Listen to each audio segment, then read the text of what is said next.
Oi, retomando, vamos falar então das regularidades, das dificuldades regulares diretas, tá?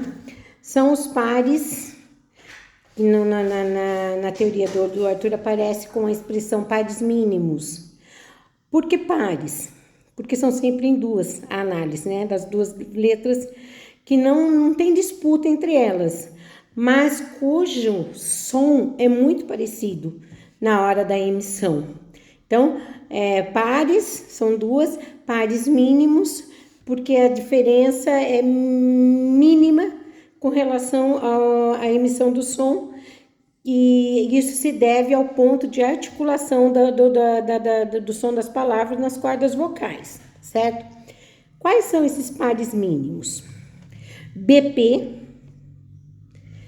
DT, FV, tá? E nós que trabalhamos aí algum tempo com alfabetização, a gente sabe que isso realmente acontece no processo, quando as crianças aí conquistam a base alfabética, e que nós começamos, porque o tempo não é um tempo cronológico para tomar decisões sobre quando iniciar um trabalho de análise e reflexão da língua. Nós sabemos que o tempo é um tempo pedagógico, né? Quando as crianças já conquistaram a base alfabética, nós podemos e devemos iniciar um trabalho de análise e reflexão da língua com relação ao uso das regrinhas ortográficas e também das irregularidades que a gente viu qual é o critério de escolha e memorex, verdade? Então, vamos lá. BP é um par, DT, outro parzinho, e FV. Veja que quando eu falo uma palavra, por exemplo, vaca, faca, tá? Essas palavras, quando a gente pronuncia, a gente vê que existe mesmo, não é o mesmo som. Não existe nenhuma outra letra na língua que vai grafar o sonzinho do F. É o F, tá? No entanto, o V da V também é muito próximo, tá? A mesma coisa bomba, pomba, né? E aí, essas palavrinhas, esses pares mínimos que as crianças vão produzir essas trocas na hora da escrita, o que a literatura também vem sugerir para a gente? Que a gente faça um trabalho de análise sempre contextualizada, tá? Então, é mais fácil eu decidir se vou usar V ou vou usar o F se eu estiver escrevendo uma palavra dentro de um enunciado, né? Então, se eu vou escrever eu corto o pão com a faca, ainda que tenha um outro som, uma outra letra com som tão próximo ao som do F, ainda que exista, o contexto me ajuda a decidir pela letra F e não pela letra V, que o som é semelhante. Por quê? Porque neste enunciado, neste contexto, trocando a letra, eu mudo todo o sentido, eu acabo ferindo o sentido do enunciado.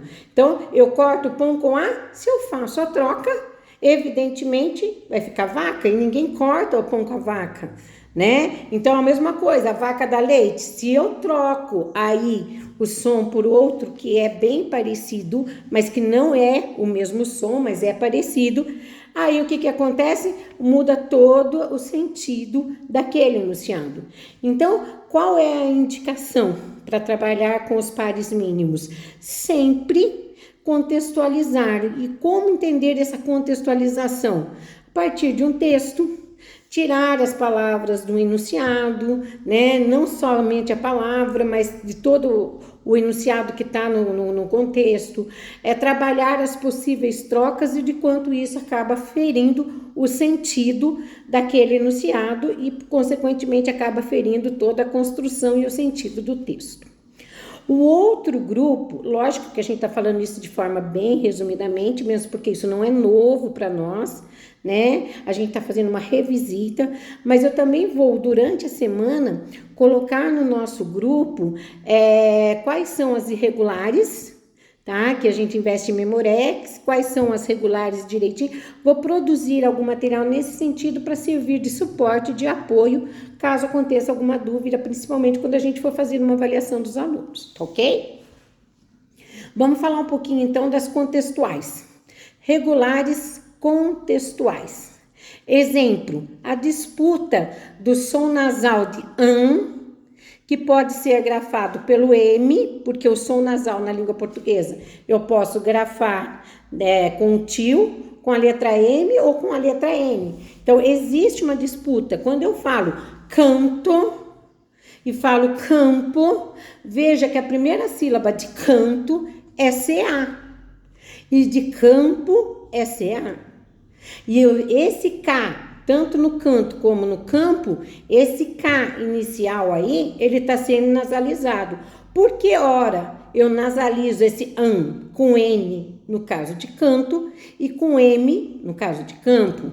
Ora, veja que a reflexão desta regra passa por tornar visível para os alunos a posição da dificuldade. A disputa está acontecendo onde? A disputa está acontecendo nesse sonzinho AN, tá? E na primeira palavra, esse AN tá depois do K, mas está antes de qual letra? Que no caso é o T. Este sonzinho AN, no caso do campo, também tá depois do K, mas está antes de qual letra? Tá? Lembrando sempre que antes de bilabial, que é o caso do M e do BP, sempre uma bilabial.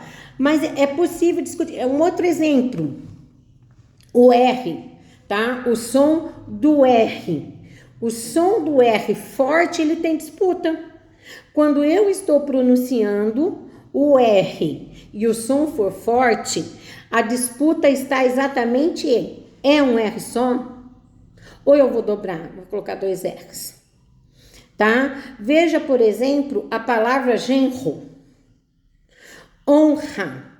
Eu não posso, de uma forma muitas vezes ingênua e até visando facilitar o entendimento, causar equívocos na aprendizagem das crianças e dizer toda vez que você escuta o R forte é 2 R's. Tá? Ainda que isso se aplique a algumas palavras, isso não se aplica a todas as palavras que têm o R com som forte.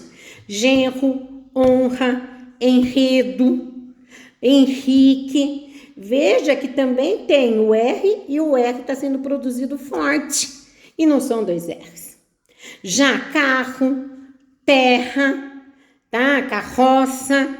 São palavras que têm R, têm o som forte e nesse caso são usados 2 R's na grafia, tá? Então, como é que a criança vai analisar? Porque tem um princípio gerador, tem uma regra. Eu não preciso decorar todas as palavras que têm 2 R's e todas as palavras que têm um R que tem o som forte.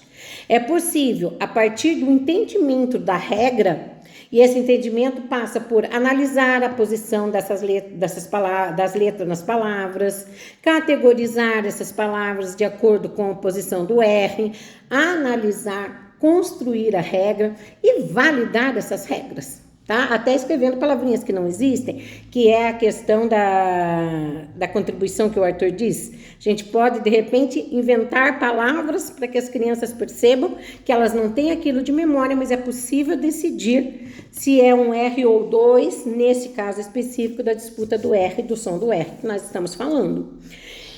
Então, qual é a contribuição, né, da metodológica? É que as dificuldades contextuais, e aí tem categorizado direitinho quais são.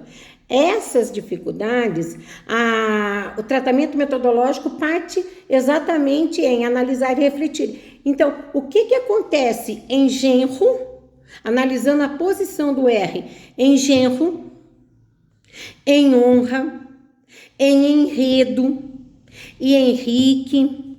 Esse R forte e que é um só na hora de escrever, ele tá no meio de quais letras?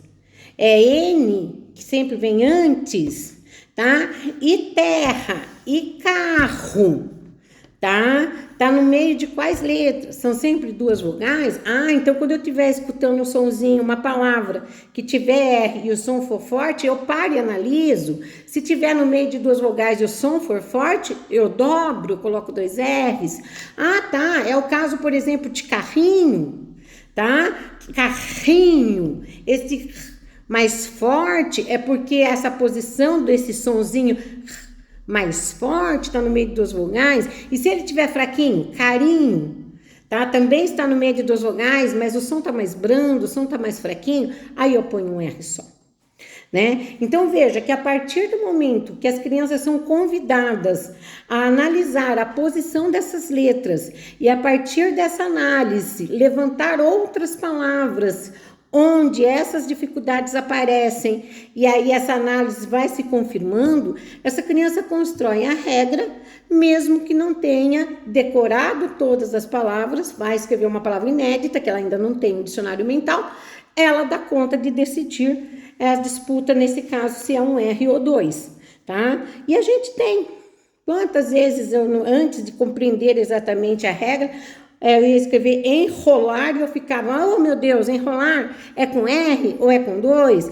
Hoje essa dúvida já não se coloca mais, tá? Porque eu já automatizei, não que eu tenha decorado, mas eu já automatizei. Apareceu o sonzinho do R forte, olha a posição e tal, e tome a devida decisão.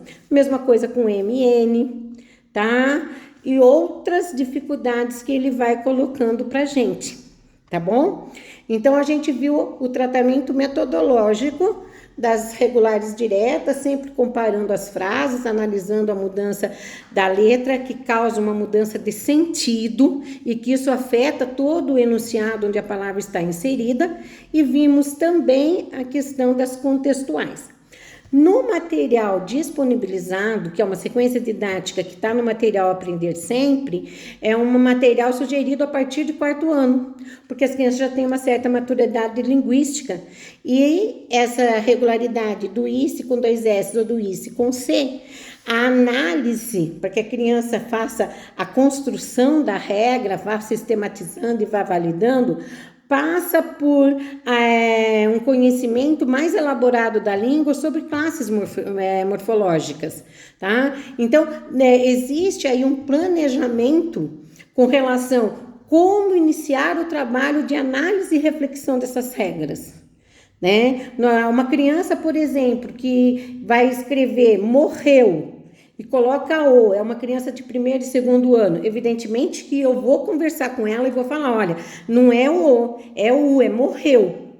Agora, se essa criança já tem aí um percurso acadêmico, uma maturidade linguística, para 4º e 5º ano, já é possível analisar a classe gramatical. Pera um pouquinho, morreu é um verbo conjugado do verbo morrer, tá? Em que tempo está? Então, as palavras que são verbos e quando são conjugadas no passado, na terceira pessoa, mas para esse discurso, as crianças já precisam ter uma maturidade linguística. E a outra classe de palavras é exatamente a morfogramatical, que a gente volta a discutir daqui a pouquinho no próximo vídeo, ok?